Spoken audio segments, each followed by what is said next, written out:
Hello everyone. आज का जो टॉपिक है वो काफ़ी कॉम्प्लिकेटेड है, जो नॉर्मली बच्चों को समझ में नहीं आता है। आपने ये वर्ड तो काफ़ी बार सुना है और आप लोगों को लगता भी है कि इस टॉपिक के बारे में आप बहुत कुछ जानते हैं।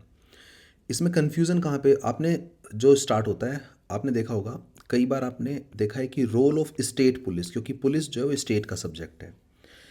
कई बार एंटी करप्शन ब्यूरो, कई बार सीबीआई, ओके, कभी सीवीसी, कभी प्रिवेंशन ऑफ करप्शन एक्ट और कभी लोकपाल।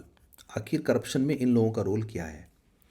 ठीक है, आपने ये भी देखा होगा, थोड़ा थोड़ा पहले सबसे पहले समझ लेते हैं कि स्टेट की जो पुलिस है और सीबीआई है, उसमें अंतर क्या है। आपने देखा होगा, कई बार आपने सुना होगा कि कई बार कोई जो विक्टिम होता है, विक्टिम बोलता है, रिक्वेस्ट करता है, विक्टिम का एडवोकेट भी रिक्वेस्ट करता है कि हमारा जो केस है वो स्टेट पुलिस से लेकर सीबीआई में भेज दीजिए ताकि सीबीआई में इन्वेस्टिगेशन अच्छी हो। ऐसा वो क्यों बोलता है, क्या डिफरेंस है? कई बार वो हाई कोर्ट से रिक्वेस्ट करता है, कई बार सुप्रीम कोर्ट से। जो स्टेट की पुलिस है, एक्चुअली पुलिस जो है वो स्टेट लिस्ट का सब्जेक्ट है, यानी कि वो विद इन दी स्टेट ही देख सकते हैं। अगर आपको समझना है, अगर यूपी में कोई पुलिस है तो यूपी की पुलिस केवल यूपी में ही इन्वेस्टिगेशन कर सकती है, बाहर नहीं कर सकती।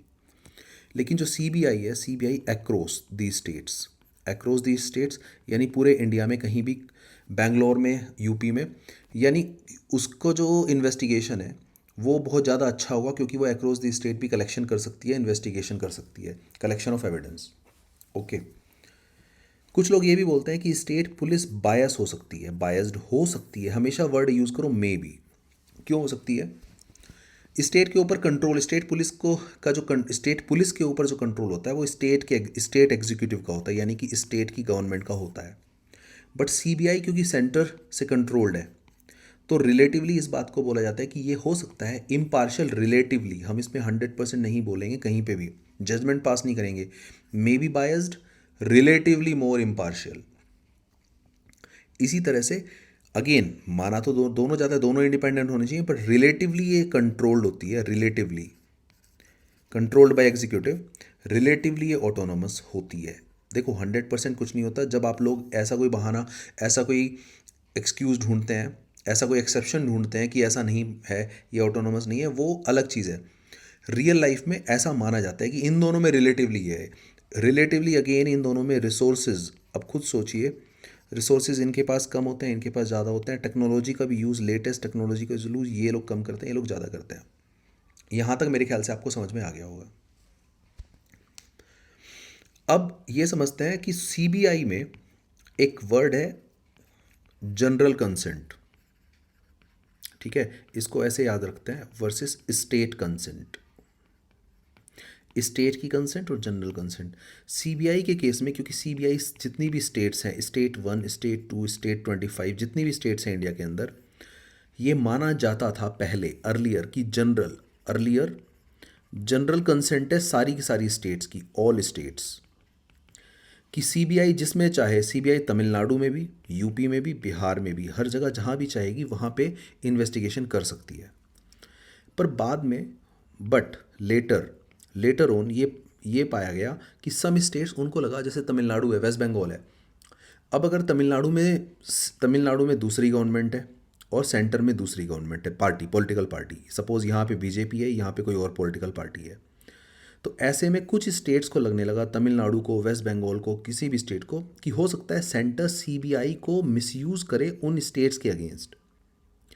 इसीलिए ऑल स्टेट में से कुछ स्टेट्स ने, some states withdrew from the general consent, यानी कि अब पहले तो माना जाता था ऑल स्टेट्स हैं, ऑटोमेटिकली सीबीआई जिस स्टेट में चाहेगी उस स्टेट में इन्वेस्टिगेशन कर सकती है, बट अब ये विड्रू हो गया है, विड्रू फ्रॉम जनरल कंसेंट, यानी कि वो, और कुछ समी स्टेट्स ने किया, some states, not all states. तो अब क्या हो गया, अब अगर सीबीआई को एक्शन लेना है किसी स्टेट में, तो अगर बिहार में जाना है, अगर यूपी में जाना है, तो 90% टाइम स्टेट की परमिशन चाहिए अब।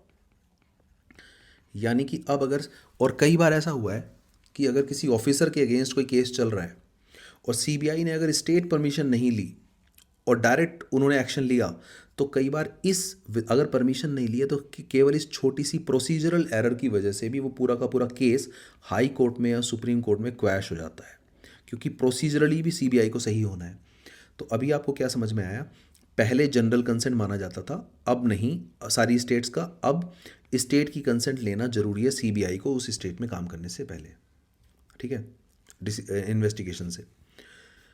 इस आर्टिकल में, इस वीडियो में आपको बहुत कुछ समझ में आना है अगर हम ये समझेंगे इस वीडियो में कि सीबीआई में 1969 में सिंगल डायरेक्टिव आया था, वो क्यों आया था, फिर 1998 में सिंगल डायरेक्टिव कैंसिल कर दिया, क्यों कर दिया, फिर 2003 में अगेन सेक्शन 6A आया, ये ये एक्चुअली सिंगल डायरेक्टिव क्या होता है, क्यों आया, कब हटा, फिर 6A एक्चुअली इसी का दूसरा रूप 6A आया, और फिर 2014 में सेक्शन 6A भी हट गया। सेक्शन 6A किस एक्ट में आया था, Delhi special police establishment act, और ये एक्ट क्या है ये हम समझेंगे इस वीडियो में।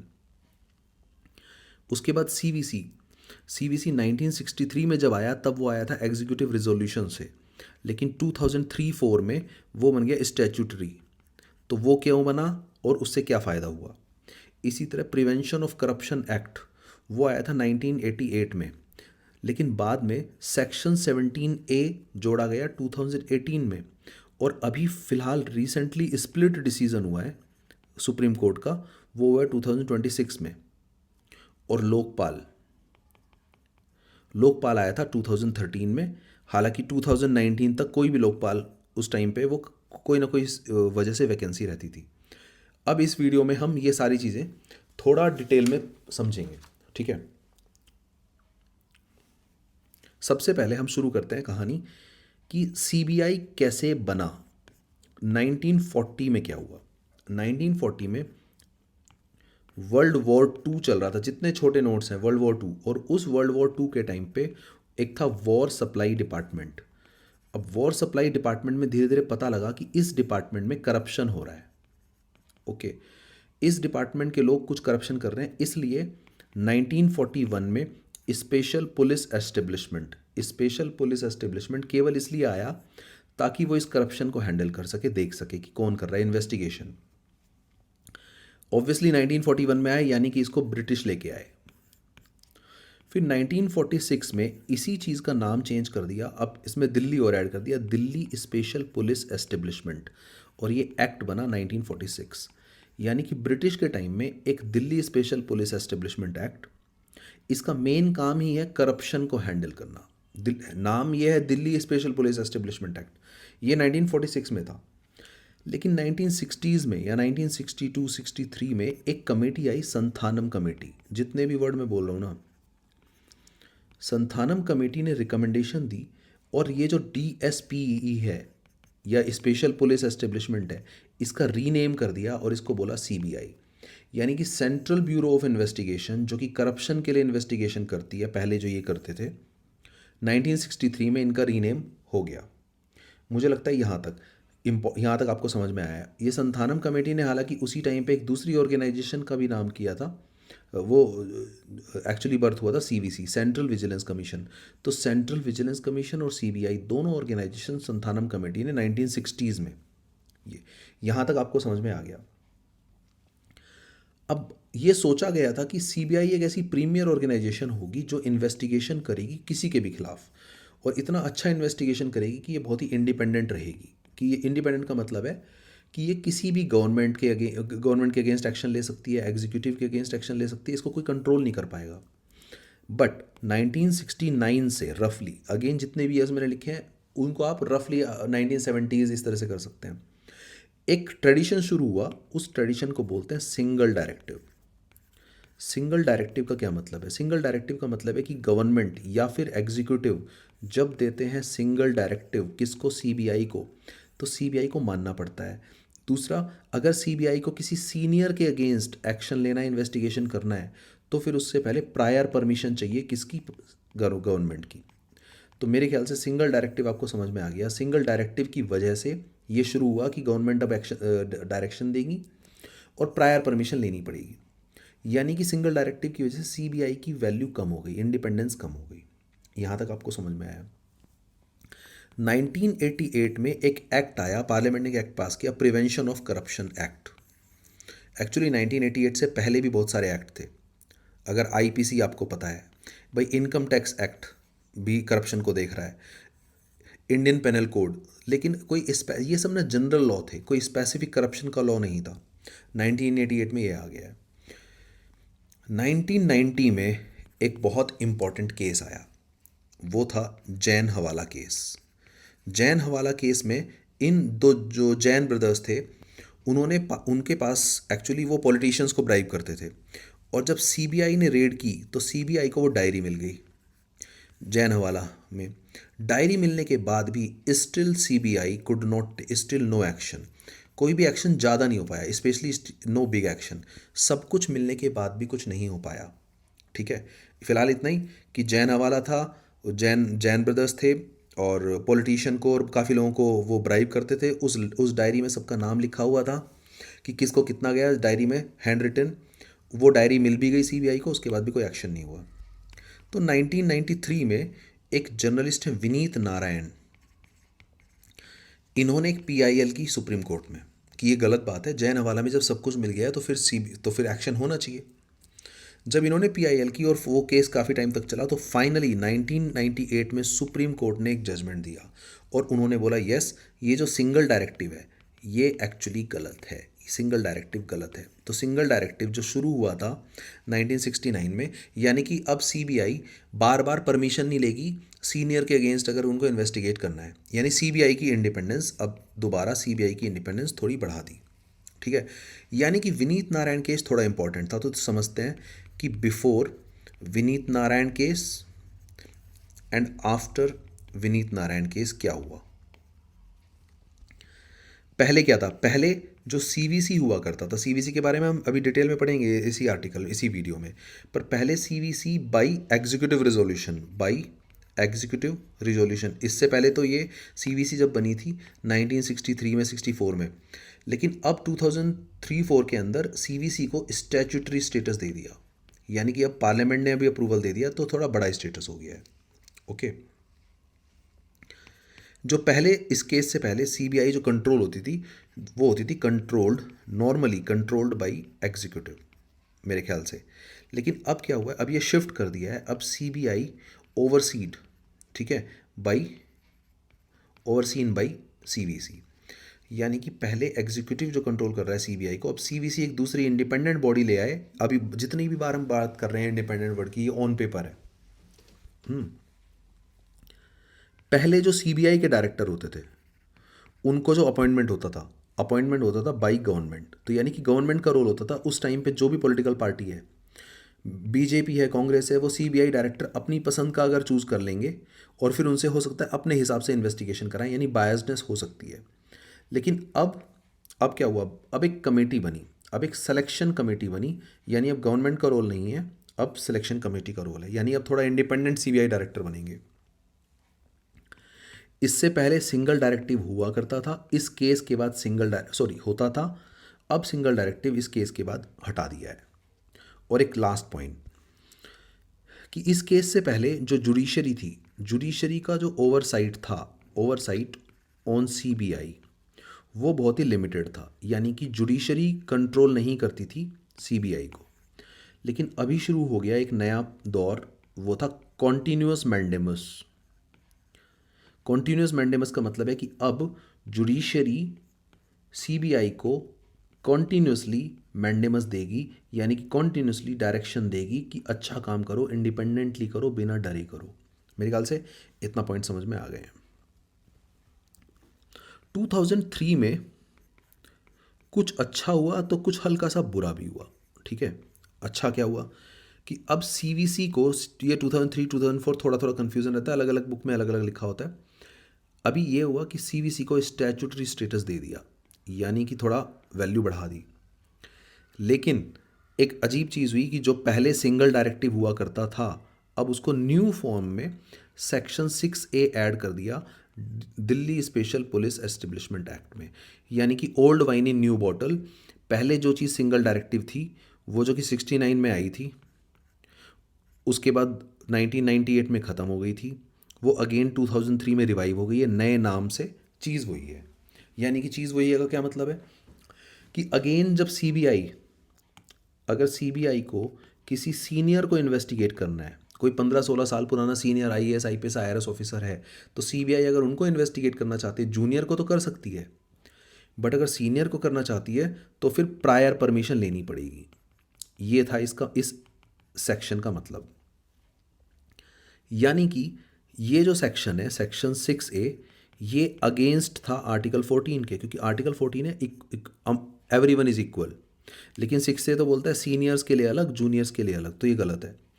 इसकी वजह से सीबीआई की जो इंडिपेंडेंस थी, सीबीआई की इंडिपेंडेंस वो कम हो गई, क्योंकि अब सीबीआई को पूछना पड़ेगा मेरे ख्याल से।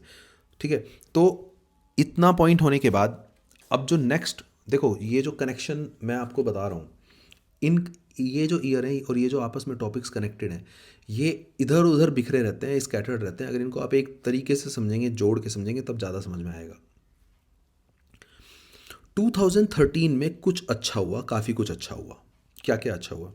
सबसे पहले तो लोकपाल, मैं बताऊंगा अभी लोकपाल क्यों आया। लोकपाल एक्ट आ गया। आपको याद होगा अन्ना हज़ारे ने इंडिया अगेंस्ट करप्शन, अन्ना हज़ारे और इंडिया अगेंस्ट करप्शन, ये जो मूवमेंट था जिसमें केजरीवाल जी भी थे, तो ये जब लोकपाल एक्ट, इसका फ़ायदा ये था कि अब बड़े बड़े हाई पॉलिटिकल लीडर जो हायर, जैसे प्राइम मिनिस्टर जो अभी तक कहीं सीबीआई और सीवीसी में वो नहीं थे जुरिस्डिक्शन में, अब लोकपाल आके उनको भी देखेगा। ठीक है, अब सीबीआई के डायरेक्टर का भी एक सिस्टम बन गया। ठीक है, अब सीबीआई के डायरेक्टर को एक high powered committee, high powered committee में कौन कौन होगा? पीएम होगा, लीडर ऑफ अपोजिशन होगा और सीजेआई, यानी कि ये तीन लोग मिल के सीबीआई के डायरेक्टर को अपॉइंट करेंगे। तो 2013 में ये भी अच्छा हुआ, यानी कि लोकपाल भी और सीबीआई में भी। इसका फ़ायदा क्या है? पहले जब केवल गवर्नमेंट का रोल होता था सीबीआई को डायरेक्टर में, ओनली गवर्नमेंट, ओनली एग्जीक्यूटिव का रोल, उस टाइम पे हो सकता है सीबीआई डायरेक्टर अपनी पसंद का चुन के उनसे अपने मन का काम कराएंगे। लेकिन अब तीन लोगों का रोल है और अब लीडर ऑफ अपोजिशन का भी रोल है, यानी कि तो अब पीएम का तो रोल है, ये लीडर ऑफ अपोजिशन का भी रोल है और सीजेआई का, तीन अलग अलग लोगों का अगर रोल है, तो यानी अब जो सीबीआई डायरेक्टर होंगे वो रिलेटिवली इंडिपेंडेंट होंगे मेरे ख्याल से। अभी 2013 में ही सीबीआई के लिए एक दो बातें और अच्छी हुई हैं। अब सीबीआई के डायरेक्टर का मिनिमम 2 ईयर फिक्स कर दिया। पहले क्या था, कभी भी हटा सकते थे, अब कम से कम क्योंकि फिक्स हो गया है तो उससे ये फ़ायदा है कि अब सीबीआई डायरेक्टर बिना डरे, without fear and without favour, अब डरे कि मुझे कभी भी हटा सकते हैं गवर्नमेंट, अब ऐसा कोई डर नहीं है। अब उनको कोई हटा नहीं पाएगा, इसलिए वो अच्छे से काम करेंगे, वो किसी के भी अगेंस्ट इन्वेस्टिगेशन प्रॉपर कर सकते हैं। तो बस ये सोचा गया कि अगर किसी सीनियर का time period less than 6 months बचा है रिटायरमेंट का, अगर कोई 59 ईयर्स से प्लस हो चुका है और 5-6 महीने में रिटायर होने वाला है, तो फिर उसको सीबीआई डायरेक्टर नहीं बनाएंगे, क्योंकि फ़ायदा ही कुछ नहीं है 3-4 महीने के लिए अगर बनाया, क्योंकि अब 2 साल तो होना ही चाहिए उसको। तो ये 3-4 बातें अच्छी हुई हैं। 2013 में ही सीबीआई ने सुप्रीम कोर्ट ने सीबीआई को बोला केज्ड पैरट। केज्ड पैरट का मतलब क्या होता है? यानी कि पिंजरे का तोता, और पिंजरे का तोता वो होता है जो उसका मालिक बोलता है वो उसी को रिपीट करता है। यानी कि सीबीआई भी सिर्फ उसी चीज़ को बोलते हैं जो उसका मास्टर, यानी CBI speaks it's masters voice. इसका मतलब क्या है? CBI is caged parrot. Supreme court ने बोला कि सीबीआई ने गलती की। सीबीआई ने जो कॉल स्कैम था, उस कॉल स्कैम की जो रिपोर्ट थी, और अभी रिपोर्ट ड्राफ्ट रिपोर्ट थी, ड्राफ्ट रिपोर्ट का मतलब होता है कि वो पूरी तरह फाइनलाइज नहीं है, उस ड्राफ्ट रिपोर्ट को कुछ पीएमओ के ऑफिशियल्स के साथ शेयर किया था, जो कि गलत था और प्री मैच्योर था, उनको तो दिखाना ही नहीं था, क्योंकि उन्हीं उनमें से भी कोई लोग एग्जीक्यूटिव के हो सकते हैं। तो सुप्रीम कोर्ट को ये बात बुरी लगी है। सुप्रीम कोर्ट ने बोला कि सीबीआई का ये वाला जो एक्शन है गलत है, और सीबीआई इंडिपेंडेंट नहीं है, एक्चुअली सीबीआई तो एक पिंजरे का तोता, केज्ड पैरट है। ठीक है, 2014 में एक केस आया, सुब्रमण्यन केस, इस केस में सुप्रीम कोर्ट ने अगेन ये बोला कि जो 6A है, it is just a legislative revival, it is just legislative revival of single directive. और 6A क्या है? सेक्शन 6A याद होगा आपको, इट इज़ अगेंस्ट आर्टिकल 14। तो 6A को इन्होंने ख़त्म कर दिया, मतलब इनवैलिडेट कर दिया, यानी अब सेक्शन 6A नहीं रहेगा 2014 में। अब 2018 में प्रिवेंशन ऑफ करप्शन एक्ट में नया सेक्शन ऐड हुआ, सेक्शन 17, सेक्शन 17A। अब पॉइंट ये है, ये तीनों चीज़ें एक ही हैं अगर ध्यान से देखें। पहले सिंगल डायरेक्टिव, उसके बाद आया section 6A Delhi special police establishment act का, उसके बाद आया section 17A prevention of corruption act का। यानी कि कुल मिला के चाहे वो सिंगल डायरेक्टिव हो, चाहे सेक्शन 6A हो, चाहे सेक्शन 17A हो, मैंने इसीलिए आपस में कनेक्ट करके पढ़ाया है कि इन तीनों का मकसद एक ही है। इन तीनों का मकसद ये है कि जब CBI किसी सीनियर के अगेंस्ट एक्शन लेती है, इन्वेस्टिगेट करती है, तो उनको प्रायर परमिशन चाहिए। तो प्रायर परमिशन फॉर इन्वेस्टिगेशन, और ये गलत है, ये आर्टिकल 14 के भी अगेंस्ट है क्योंकि केवल सीनियर को बचाता है। ठीक है। 2023 में डॉक्टर R किशोर केस, इसमें तो सुप्रीम कोर्ट ने एक बात बोली। सुप्रीम कोर्ट ने बोला कि जो सेक्शन 6A है वो इनवैलिड है from the beginning. From the beginning का क्या मतलब है? From day one. यानी सेक्शन 6A कब आया था? अगर आप लोगों को याद आ रहा है, ये 2003-2004 में आया था, फिर 2014 में इसको बंद कर दिया था, फिर 2023 में बोला कि ये 14 से नहीं, ये एक्चुअली पहले दिन से ही इनवैलिड है। यहाँ तक आपको मेरे ख्याल से समझ में आ चुका है। थोड़ा थोड़ा एक चीज़ और समझते हैं जो कन्फ्यूज़न रहता है। CBI, CVC और लोकपाल, ये तीन अलग अलग चीज़ें क्या हैं, क्यों हैं? याद रखना कि आज की डेट में CVC और लोकपाल, ये it deals with only corruption and only corruption. ठीक है। लेकिन जो CBI है, CBI करप्शन भी डील करती है प्लस अदर क्राइम्स। अगर कोई सीनियर क्राइम वो यानी कि मर्डर, रेप, ये सब भी डील करती है। CBI का मकसद ये है। दूसरा, CBI क्या करती है? CBI तो ओनली इन्वेस्टिगेटिंग एजेंसी है, ओनली इन्वेस्टिगेशन। और CVC विजिलेंस रखती है। थोड़ा थोड़ा इतना जल्दी समझ में नहीं आएगा। फिर ये तीन अलग अलग चीज़ों की ज़रूरत क्या पड़ी है? यहाँ पे 3-4 पॉइंट्स हैं। कई बार अगर खुद की इन्वेस्टिगेशन विंग होनी चाहिए या नहीं, खुद की प्रोसिक्यूशन विंग होनी चाहिए या नहीं, खुद के रिसोर्सेज होने चाहिए या नहीं, और उसके बाद जुरिस्डिक्शन बड़ा होना चाहिए या नहीं। यानी कि जुरिस्डिक्शन में PM जैसे बड़े लोग, होम मिनिस्टर जैसे बड़े लोग भी आएंगे या नहीं। तो ये तीन लोगों का अलग अलग रोल है, क्योंकि CBI केवल इन्वेस्टिगेशन के लिए है। CBI के पास प्राइम मिनिस्टर और ये सब का, क्योंकि केवल इन्वेस्टिगेशन है। लोकपाल जब आया 2013 में, सबका अलग अलग ईयर भी है, ये दोनों तो 1963 में आए थे, ये 2013 में आया। तो अब इनका रोल ये है कि ये लोकपाल थोड़ा ऑटोनोमस ज़्यादा है, यानी परमिशन की ज़रूरत नहीं पड़ती। लोकपाल में बड़े लोग भी जुरिस्डिक्शन में आते हैं, जैसे प्राइम मिनिस्टर वगैरह, परमिशन की ज़रूरत पड़ती नहीं है। मेरे ख्याल से थोड़ा थोड़ा आपको डिफरेंस समझ में आया। अब बात आती है कि टर्फ की लड़ाई, टर्फ का कन्फ्यूज़न या फिर जुरिस्डिक्शन कन्फ्यूज़न। देखो, आपने देखा होगा दो बातें। एक तो ये कि कन्फ्यूज़न भी कह सकते हैं इसको, ओवरलैपिंग भी बोल सकते हैं इसको ऐसे बना सकते हैं। CBI मतलब कहीं ना कहीं अगर मैं CVC, लोकपाल, तो ये 100% वाटर टाइट डिवीज़न नहीं है। और इंडिया के अंदर और हमेशा ज़्यादातर लोग जो होते हैं, जो कंप्लेनेंट्स होते हैं, जो कंप्लेंट करते हैं, उनकी एक हैबिट होती है। कंप्लेनेंट जब भी एक कंप्लेन का लेटर तैयार करते हैं, ईमेल तैयार करते हैं, तो वो एक जगह नहीं भेजते हैं। वो CBI में, CVC में, लोकपाल में, जुडिशरी में, पुलिस में, मीडिया में, हर जगह भेज देंगे।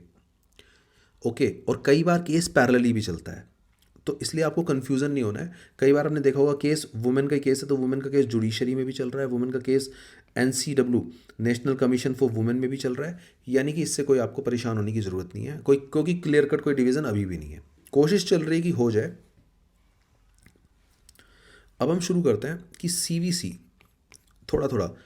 अभी हमने देखा कि CVC 1963-64 में संथानम कमेटी जब आई थी, उन्होंने बोला था कि एक CVC को बनवाया, और बनवाया किससे? बाई एग्जीक्यूटिव रिजोल्यूशन से बन गया। ठीक है। 1998 में क्या हुआ? 1998 में विनीत नारायण केस के बाद, after Vineet Narayan case, CVC को वो मिल गया सुपरविजन।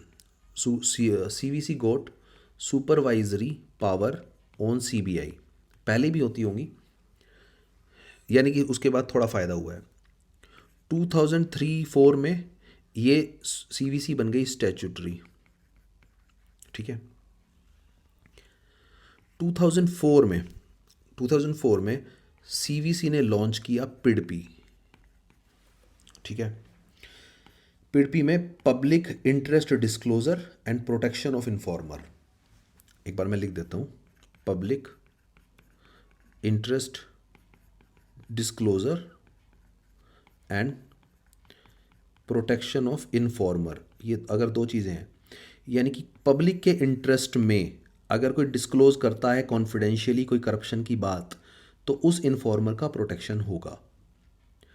पब्लिक के इंटरेस्ट में अगर कोई डिस्क्लोज कर देता है कोई करप्शन की इन्फॉर्मेशन को, तो उस इन्फॉर्मर का प्रोटेक्शन होगा।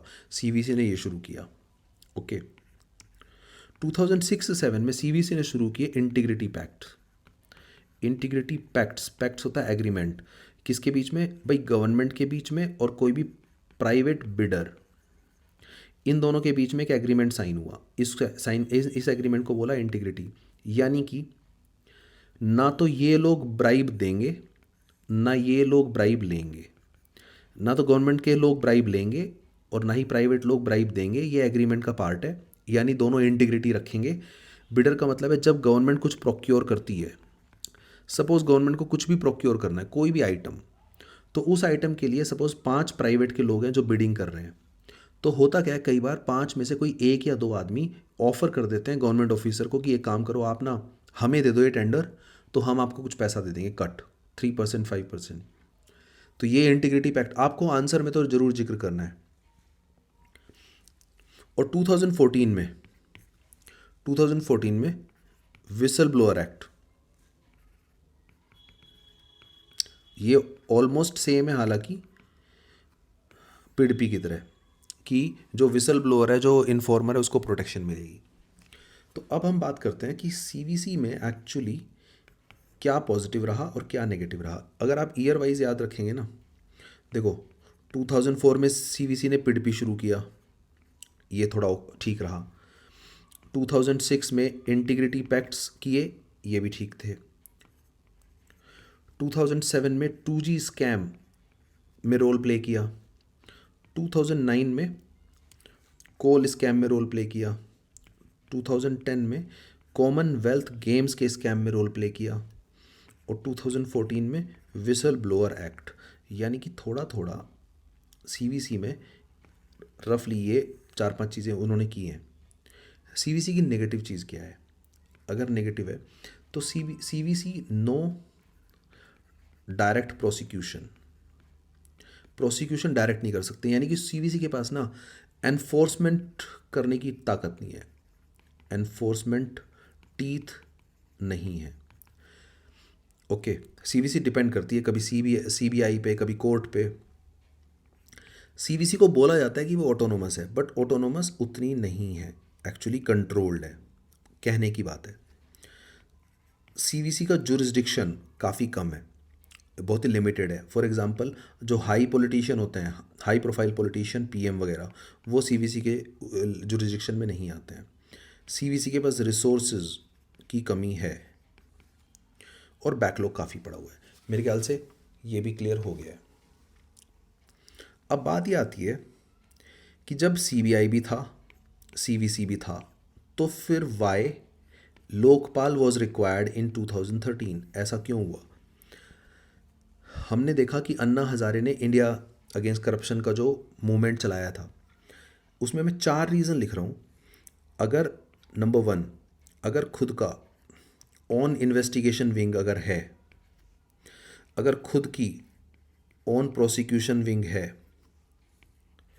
अगर हायर पॉलिटिशियन भी जुरिस्डिक्शन में आते हैं, और अगर ऑटोनॉमी है, यानी कि रिलेटिव ऑटोनॉमी तो है ही कम से कम, कि परमिशन बात बात पे नहीं लेनी है, तो हाई पॉलिटिशियन के लिए अपनी जो कमियां, जो इफ़ेक्टिवनेस के गैप थे, इफ़ेक्टिवनेस गैप किस में थे? सीबीआई और सीवीसी में। उस इफ़ेक्टिवनेस गैप को फुलफ़िल किया लोकपाल ने, ठीक है। और अब बस लास्ट पॉइंट पढ़ लेते हैं। लोकपाल के इश्यूज अभी क्या आ रहे हैं, देखो। नंबर 1, लोकपाल में 2022 में जो नंबर ऑफ कंप्लेंट्स आती थी उस टाइम पे अराउंड 2500, मैंने नंबर चेंज किया है, मतलब ये नंबर 2500 नहीं था, कुछ और था, पर मैंने इसको रफली राउंड अबाउट कर दिया ताकि याद रहे। लेकिन 2025 में कंप्लेंट्स का नंबर हो गया 250, ये भी मैंने नंबर कम किया है, यानी कि 1/10 हो गया, यानी कि केवल 10% आ रही है, यानी कि 90% कंप्लेंट आना ही बंद हो गया है, आना ही। यानी लोकपाल में जो एक क्रेज़ था लोकपाल में कि 2013 के बाद कि लोगों ने कंप्लेंट भेजना शुरू किया था, वो क्रेज़ 2022 में भी चलो इतना था, अब ख़त्म हो गया है। कंप्लेंट्स ही कम है, यानी कि लोकपाल में काम ही नहीं है। नंबर 2, जो फिर भी कंप्लेंट्स आती हैं उनमें से लार्ज नंबर ऑफ कंप्लेंट्स, जो कंप्लेंट्स हैं लार्ज नंबर ऑफ कंप्लेंट्स वो रिजेक्ट हो जाती हैं केवल only on the ground of, बहुत ही स्मॉल स्मॉल ग्राउंड, कोई टेक्निकल ग्राउंड, कोई फॉर्मेट का ग्राउंड और कोई प्रोसीजर का ग्राउंड। यानी कि अगर किसी ने मेहनत करके लोकपाल में कंप्लेन की लेकिन उसको नहीं पता एग्जैक्ट प्रोसीजर क्या है, उसने थोड़ा प्रोसीजर में कुछ ना कुछ गलती कर दी, कोई फॉर्मेट उसने सही तरीके से नहीं भेजा है, कोई टेक्निकल गलती कर दी, यानी कि कंप्लेंट सही है उसके बाद भी रिजेक्ट हो जा रही है लोकपाल के अंदर। लोकपाल ने 2022 से कोई भी रिपोर्ट अब नहीं दी है, अभी तक एनुअल रिपोर्ट जो होती है वो अपडेट नहीं करी है। लोकपाल में जो स्टाफ है वो भी कम है और लोकपाल में जो सैंक्शन स्ट्रेंथ है वो भी अभी तक आती नहीं है। ठीक है, अब एक पॉइंट समझते हैं 2025 में क्या हुआ। सुप्रीम कोर्ट ने बोला कि ऑल जुडिशरी में दोनों आ गए, सुप्रीम कोर्ट भी हाई कोर्ट भी। एक्चुअली सुप्रीम कोर्ट ने बोला कि ये लोग ना कॉन्स्टिट्यूशनल होते हैं और क्योंकि ये कॉन्स्टिट्यूशनल होते हैं इसलिए ये नहीं जाएंगे लोकपाल के जुरिस्डिक्शन में, इतना बोला। ये बात लोकपाल को बुरी लगी। लोकपाल ने बोला हम दो बातें मानते हैं, सुप्रीम कोर्ट हाई कोर्ट। उसने लोकपाल ने बोला सुप्रीम कोर्ट को तो ठीक है कि सुप्रीम कोर्ट कॉन्स्टिट्यूशनल है और इसलिए लोकपाल में नहीं आता है जुरिस्डिक्शन में, हमने मान लिया। लेकिन हाई कोर्ट कॉन्स्टिट्यूशनल नहीं है, केवल उसको पार्लियामेंट के एक्ट ने बनाया है, स्टैट्यूटरी है, पब्लिक सर्वेंट है, तो हाई कोर्ट वाले लोकपाल के जुरिस्डिक्शन में आते हैं। ऐसा किसने बोला है? लोकपाल ने बोला है। ठीक है, लोकपाल में इतना प्रॉब्लम था 2013 के बाद फर्स्ट लोकपाल जो आया वो 2019 में आया है, यानी 6 साल से तो सीट ही खाली पड़ी थी। ओके, और अभी एक लास्ट पॉइंट मैं बता रहा हूँ फिलहाल, ये जो आया था करंट अफेयर्स में।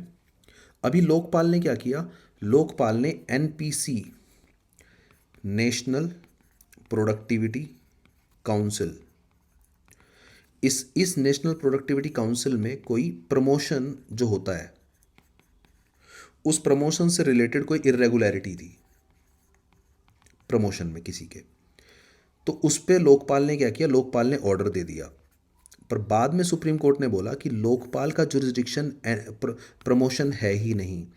सुप्रीम कोर्ट ने बोला कि लोकपाल का जो जुरिस्डिक्शन है that is only corruption and Lokpal should not go beyond corruption. तो ये जो प्रमोशन का मैटर है ये लोकपाल का नहीं है।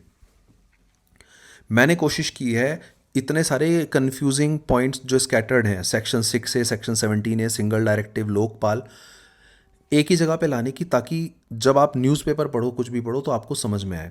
जब तक कॉन्सेप्चुअली आपकी क्लैरिटी नहीं होगी तब तक प्री और मेंस में दिक्कत आएगी। वीडियो हो सकता है थोड़ा लंबा हो मेरे स्टैंडर्ड के हिसाब से, लेकिन रिलेटिवली कहीं और के हिसाब से तो ये डेफिनेटली बहुत छोटा है, क्योंकि इसमें बहुत तेज़ी से काफ़ी चीज़ें बताई गई हैं, बहुत ज़्यादा पॉइंट्स बताए गए हैं।